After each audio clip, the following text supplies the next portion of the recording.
All right, guys, we have got our Match Week 5 Premier League recap here where we go through all the games, talk about them a little bit.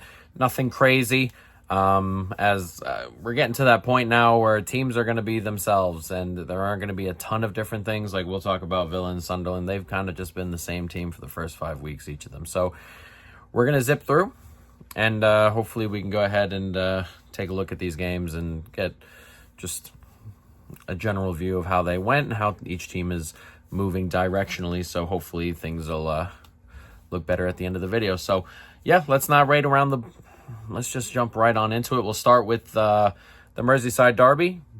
The early game, as a Liverpool fan, super annoying that that Liverpool are in this slot a lot. I get it, but as a Liverpool fan, it's annoying because I get to sleep late and I do a lot of work overnight, and then I have to be up at 7 a.m. to watch this game when I didn't go to sleep till 4. So that's starting to annoy me. But the early slot and these games are always tough. The Merseyside derby is always tight, regardless of how good one team is or how bad one team is or whatever it may be. You kind of just throw those out the window, one of them. And played a little bit like it today. Liverpool started really, really well. 10 minutes in, Gravenberch gets the goal. It's a lovely finish. Around a half hour, Ekitike gets number 2. Another good move, decent run there. Another assist from Mo Salah. And then it fell off a little bit for Liverpool. They're not as tight so far this year as they were last year. Last year they went up 2-0 and you thought here they're going to kill it any second now. This year has been a little bit different. And Everton got themselves back into it. Gay gets the goal. And the last half hour was a little bit more frantic for Liverpool. But again, 0.9 XG for Liverpool all came pretty early. 0.7 XG for Everton all came like in that middle portion. There weren't a ton of huge chances created. And we said Liverpool are going to get better defensively, and I think they are starting to get better defensively just as a whole. And they didn't give up a ton of clear-cut chances really outside of the goal. So I thought they defended pretty well for the most part. They'll want to be a team that goes 2-0 up and gets back to stepping on teams' throats going forward. And again, I think they're getting better offensively. Another 2 today, 3 versus Atleti. They were pretty dominant going forward against Burnley. So they were dominant in the game against Burnley despite that low block and the late goal. So they are getting better, is my opinion of the team. Everton will be upset at the first half hour. They were really not good. A lot of open spaces and stuff like that. After that, we got more of the Everton we were figuring we were going to get. Tight defensively, a little bit better going forward. We bet some Everton plus 1.5, as we said in our preview, and that did get over the line there, and they had to come back a little bit to get it. But again, they're getting better defensively, and again, outside that half hour, they were okay. They're not going to be happy with the first half hour. It lost them the game, and they were really not playing well, and it seemed very much not like the Everton that had been floating around for the beginning of the season here. But I think they're going to be good. They're going to be fine. It's a tough game to go to Liverpool to get a result. And again, we'll see how it goes. But in their season, but I think they're going to be just fine. And I don't think this performance was like, hey, alarm bells ringing bad or anything like that. So they'll be all right. And again, Liverpool, as I said, we expect Liverpool to take, another 6-7 weeks maybe if it needs to kind of gel offensively and gel defensively. And those things have started to kind of show up numerically. The numbers defensively are getting much better. Offensively, they're getting better, but not like at their best yet. And, the cameo from Ishak was promising. Cameo from Ishak, the way it opened Verts up was promising. Verts has been promising. And again, I expect that to eventually just kind of click. But again, it's still a slight work in progress. So we'll see how that goes. Brighton Tottenham. This one finishes 2-2. 1.32 XG for Brighton, 1.22 for Tottenham. A really tight game, solid. Close as we expected. We spoke. This was one of we predicted 5 draws. We got 3 of them correct, but this one was one of them. We predicted 1-1 here. It's just tough to see Brighton as a as a favorite against a side like this at home. They tend to play tight games, and today was tight. Again, 1.3 to 1.2 XG normally kind of just reiterates a tight game, and obviously they scored the first 2 goals. Minta did really well, just onside, rounds the goalkeeper, puts it in, and then Ayari smashes one that should have been saved. But it went in, and Tottenham had to chase. Richarlison gets the goal before half, and then the late Van Hecke own goal. Really unfortunate for Van Hecke. Didn't see it until late. Assumed the guy in front of him was going to get something on it. Didn't. Hits him on the thigh there. Finds a way in. It's unfortunate for him, but I thought mostly deserved from Tottenham. I thought this game ended in a draw and deserved to end in a draw, which doesn't happen very often in football. So an even enough game in the end. There are some positive things here and there for both. I thought Brighton with the ball looked really good, particularly in the first half hour. And Tottenham looked good chasing. Tottenham, we spoke defensively about them, or we spoke about them before, where it's like there's going to be some growing pains here still. And they let up a couple silly, like the Minta goal wasn't silly, but they let up that Ayari one, which wasn't very good. And going forward from there, they're probably going to be just okay. But there's still growing pains defensively there. As for Brighton, I feel like this is just going to be Brighton. So we'll see what that looks like going on into the next few weeks. All right, the next game we've got Burnley and Forest. This was one we predicted to finish 1-1 in our preview. It finished 1-1, and it played out like a 1-1, 0.85 XG for Burnley, 1.1 for Forest. Neco Williams started off with a bit of a banger, and then Anthony grabbed the goal to equalize, and it was very much a stalemate after that. And we've spoken about both of these teams. These are games that Burnley are going to have to get points from. They get a point. Somewhere along the line, they're going to have to find a way to get 3s in spots like this. And Forest, if they're going to want to replicate what they did last season, which I think will be very difficult, they'd hope they'd win games like this, particularly after you're going ahead, but they don't get over the line. And Forest are going to take a little bit to kind of get used to things. Obviously, a very new manager with a very different style has come in, and he's only been there a week and a bit. So, it's going to take a bit. It's going to take a bit before their style changes, if it changes at all. And if it doesn't change at all, then these are kind of the games that they're expected to play anyway. But a decent point for Burnley. They'll take it. Early on, collecting points right now is probably... I don't want to say obviously it's huge, because obviously if you're trying to avoid relegation, every point is huge. But it's even bigger right now because of the way some of the other teams are playing, like Wolves dropping points, West Ham dropping points. So when the Premier League teams are also dropping points and look like they're going to be in the fight, any point you pick up is big, and they'll take a point there. Again, Forest, we have a relatively substantial bet on them to finish bottom half this year. And the manager change has made things probably a little bit better, a little for us, a little bit more awkward for Forest. And again, it's going to take a little bit of time. New manager, decent amount of new players. So we won't know who Forest are for probably till after next international break. So we'll see what that looks like going on. West Ham 1, Crystal Palace 2, 0.66 XG for West Ham, 2.31 for Palace. A comprehensive, creative victory here, at least for Palace, who opened the scoring with Mateta. Bowen with the header on the corner after halftime, before Mitchell with a good finish on the volley there, though from close, with the winner in the 68th minute. Palace continue to look very good. This is a team that's playing well. They're solid defensively for the most part. They are top of the expected points table in terms of just how games are going right now. And obviously, there are a variety of different things to look at when you look at those things, and there's, strength of schedule and stuff, but they're playing well. And they've started the season well. Another win, this one on the road. And it's a West Ham team that's struggling, and that's just kind of it.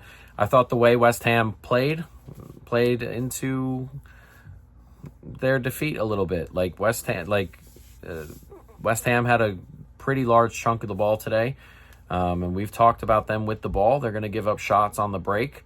18 shots for Crystal Palace today with not as much possession, and that's just a lot of stuff on the break and not holding on to the ball, being direct with the football, and again paid off today as they get the win. West Ham continue to drop, and it's going to be an issue for them going forward. They're going to have to figure something out. I'm not sure what, whether it's a play style change or a manager change, which I don't think will change too much. Any of those things, I imagine something pretty drastic happens at some stage soon. They can't continue to lose games and be in that bottom three area.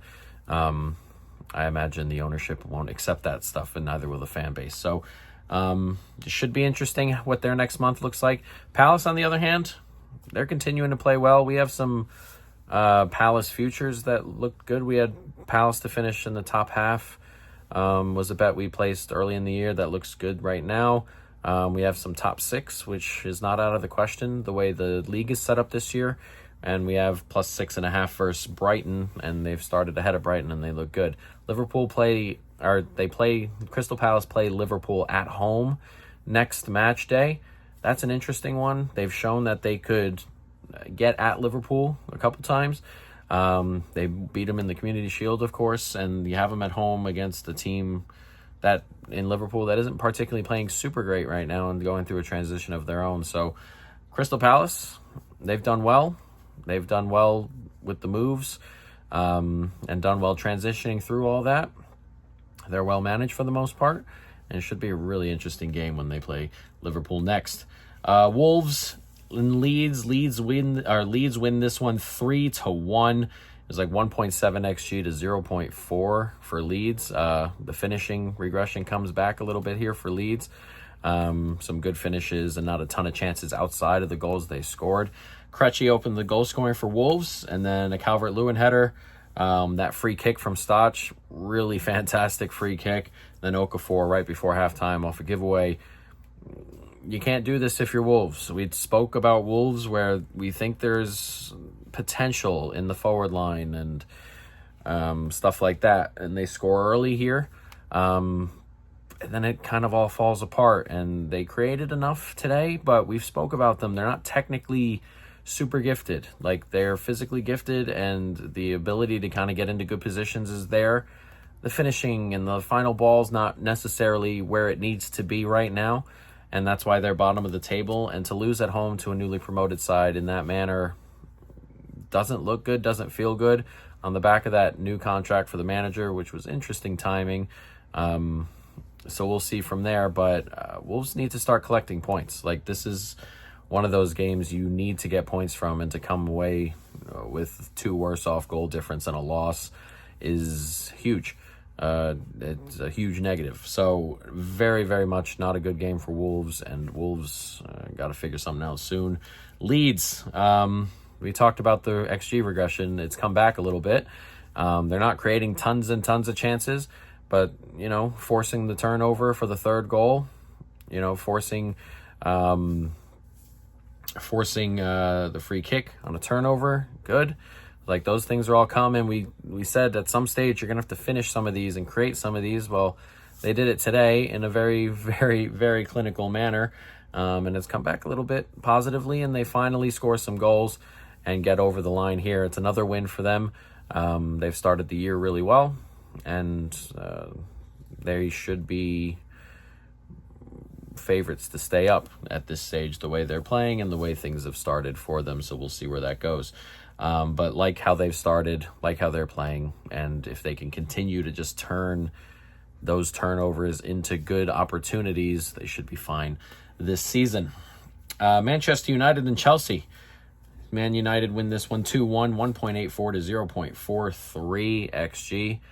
Really funky one this. The Chelsea goalkeeper Sanchez, 5th minute red card, comes out, misses, takes down Mbeumo, and early red card.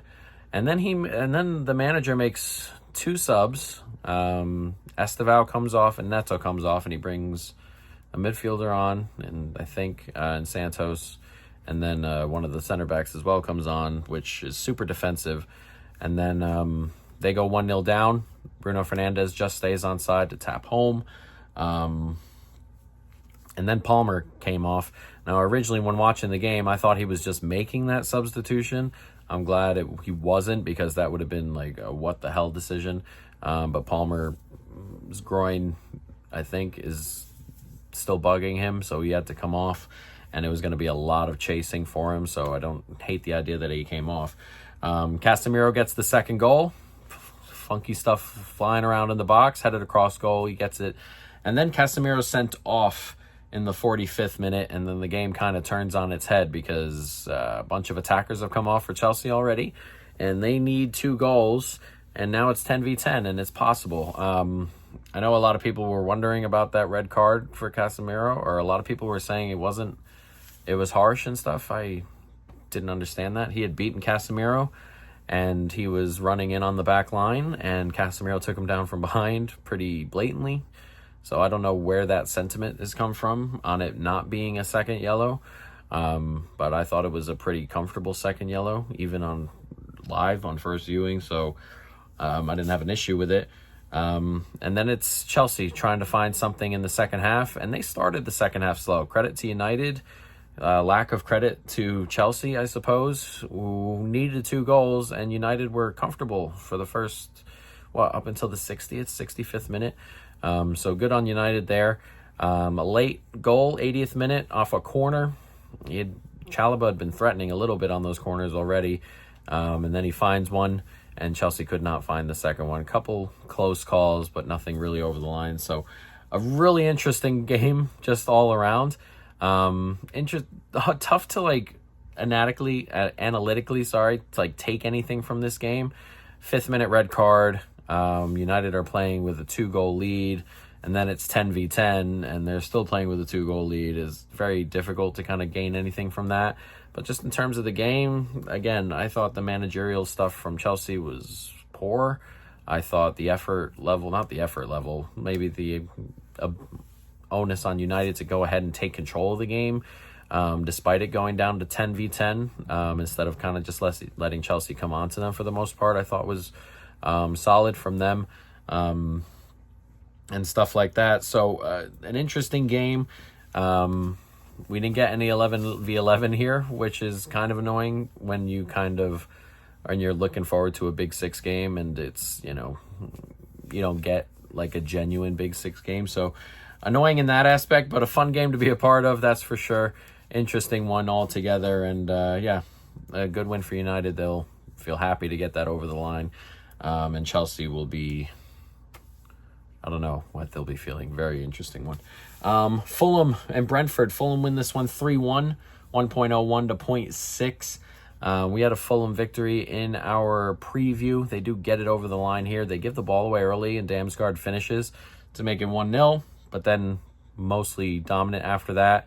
Iwobi in the 38th minute, Harry Wilson 2 minutes later to make it 2-1, and then it was on Brentford to kind of get back into the game, and they couldn't quite create enough. Again, 40 minutes gone, and Fulham are 2-1 up, and Brentford don't really create much of anything after that.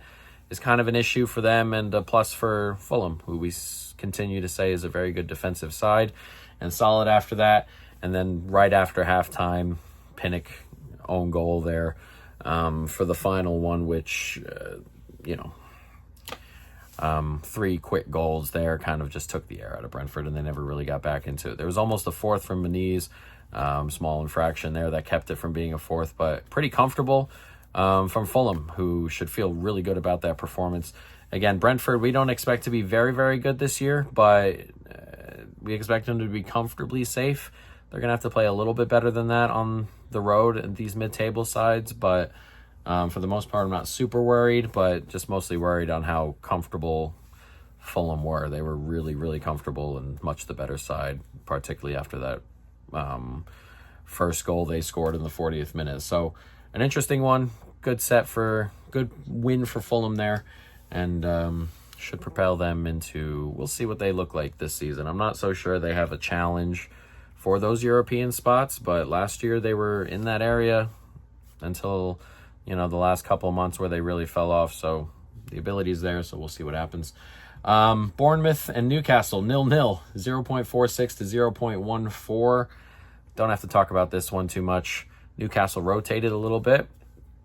No Gordon, no Miley, or Miley was in midfield. Like no Shar. They rotated quite a bit here, and it showed on the pitch. A whole lot of nothing from either side.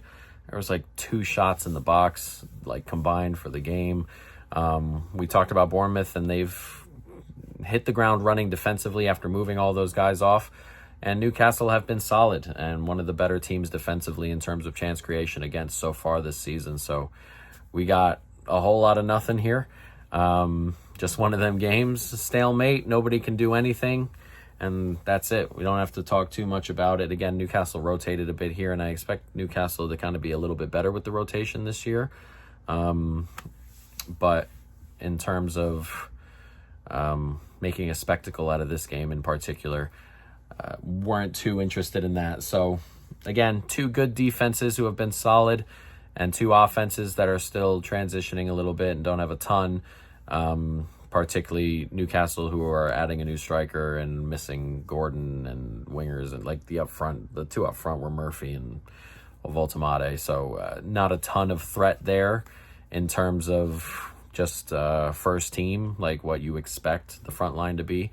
And again, Bournemouth, who are solid defensively and, just okay going forward, and they couldn't quite break down a Newcastle side that was comfortably in their block. So very much a nothing game there, but they'll both take a point and move on.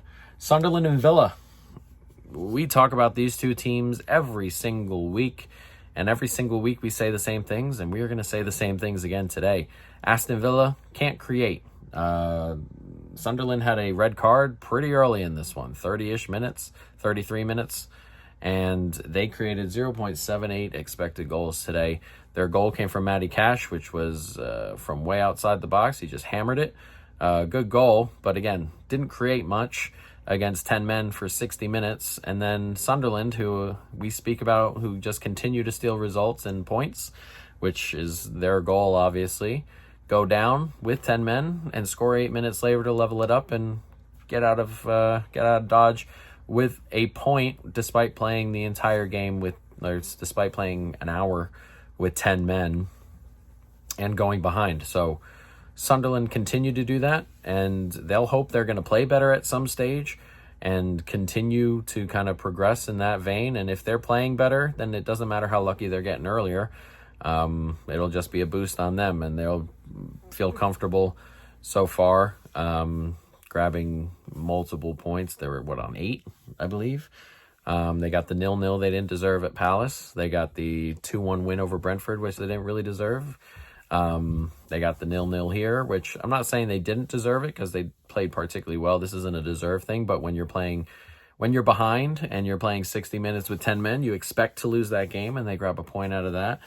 And then they beat West Ham on the opening day. So they'll feel comfortable. You're looking to get to that, 36-point mark? 8 points already through 5 games. Feel really, really good. As for Villa, man, this team went toe-to-toe with PSG in March, and now they can't create anything. And they've scored 2 goals all season, one being that banger that Cash scored, and the giveaway goal in the cup, which I think they went out of anyway. So it's been a really, really rough start with Villa, but they're just not creating anything. And until that changes, this is what we're going to be talking about with Villa every week. So we'll see what happens, but they need to figure it out. Arsenal won. Manchester City won. This was a fun one. 0.89 XG for Arsenal, 0.87 for Manchester City. Haaland opened the scoring on the break. It was a really good break, really good run. Not like Arsenal to be opened up that way defensively on the break, but it was just a 3v2. And when Haaland gets one-on-one with the goalkeeper, those are just goals, man. He's like the only guy in the league we talk where he's through on goal and you're like, this is a goal. It's going in. you just have that feeling with him. And again, he doesn't make all of them, but like, man, it just feels like he makes every single one. And he made his one today. And then after that, it was mostly Arsenal, kind of trying to push, pick and prod, trying to find their way through. They didn't create a ton.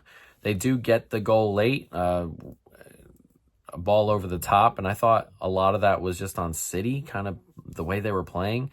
They tried to sit in a block for the last 15 minutes. And then the second they got out of that block, the goal came because it just went over the top of the defense. So either go with the block or don't. But I thought